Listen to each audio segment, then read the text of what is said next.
For years, Cersei Lannister has been one of television's most iconic and most despised villains. We watched her sip wine as her enemies burned. We saw her seize a throne of ashes. And we judged her for the unyielding cruelty that seemed to define her. We saw a woman who lusted for power. But what if we were wrong? What if what we mistook for a lust for power was actually a lifelong, suffocating terror of powerlessness? What if every monstrous act was not a step towards a throne, but a desperate, frantic reaction against a cage that had been built around her since birth? To understand Cersei, we must stop seeing her as the architect of a grand, evil plan and start seeing her as the product of a brutal equation. An equation taught to her in the cold halls of Casterly Rock, reinforced in the gilded prison of the Red Keep, and proven time and time again in the unforgiving Game of Thrones. To understand Cersei's journey, we must begin where she did. At the feet of her father, Tywin Lannister.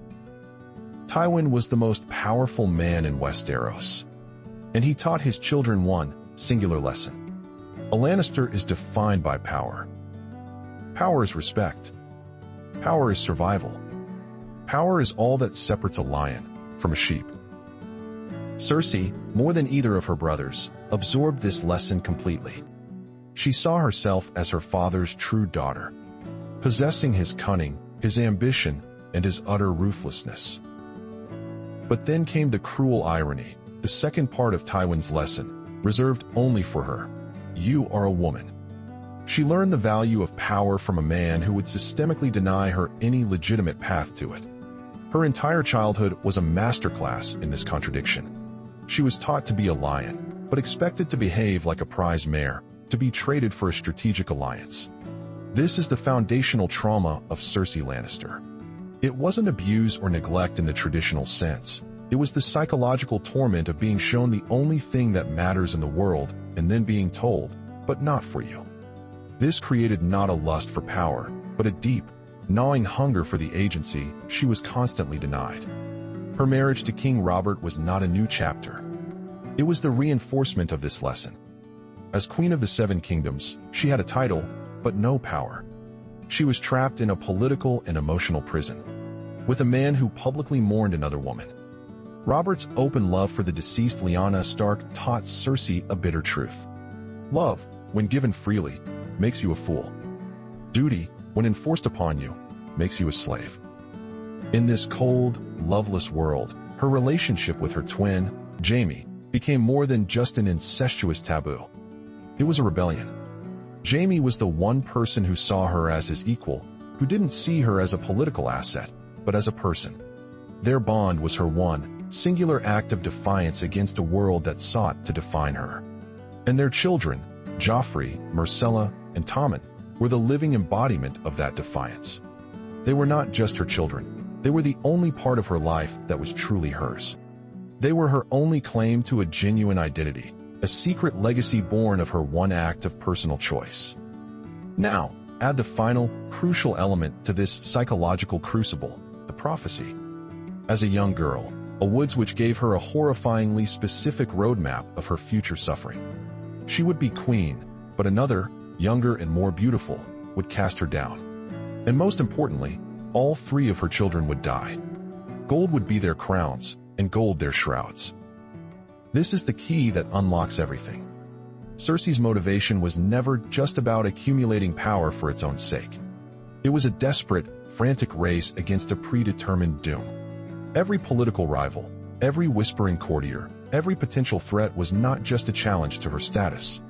It was a potential instrument of her children's deaths. Her paranoia wasn't madness. It was the hypervigilance of a mother who truly believed she was living on borrowed time, fighting a battle against fate itself. And so, the Game of Thrones begins. But Cersei doesn't play like the others. Littlefinger plots, Varys schemes, Tywin strategizes. Cersei reacts. She is a cornered animal, and every one of her evil acts is a direct, albeit extreme, response to an immediate threat against her children. Her only source of love, identity, and agency. Think about it. When Bran Stark sees her with Jaime, he becomes a threat to the secret that protects her children. Her reaction is swift and brutal. When Ned Stark discovers that same secret, He is not an honorable man to her. He is the executioner at her door. Her reaction is to dismantle his entire world. When the Faith Militant and the Tyrells threaten her son's crown and her own life, she doesn't negotiate. She eradicates the threat in a column of green fire. Each move is more monstrous than the last because, with each move, the threats become more existential and her desperation deepens. And here is the profound, tragic irony of Cersei Lannister. This is the core of her story. In her desperate, all-consuming quest to defy the prophecy and protect her children from their foretold doom, she becomes the architect of that very doom herself. It was Joffrey's cruelty, a trait she nurtured and protected, that led to his poisoning at his own wedding. It was her war against the Martells, born of a desire to avenge Myrcella's disfigurement, that placed her daughter in the position to be poisoned in retaliation. And most tragically, it was her destruction of the Temple of Baelor, a monstrous act committed to eliminate all threats to Tommen, that caused her gentle, last remaining child to step out of a window to his death. She fought fate with fire and blood, only to discover that every step she took was on a path fate had already laid for her. Her methods were the very instruments of the prophecy's fulfillment. The monster she became in order to save her children is precisely what killed them.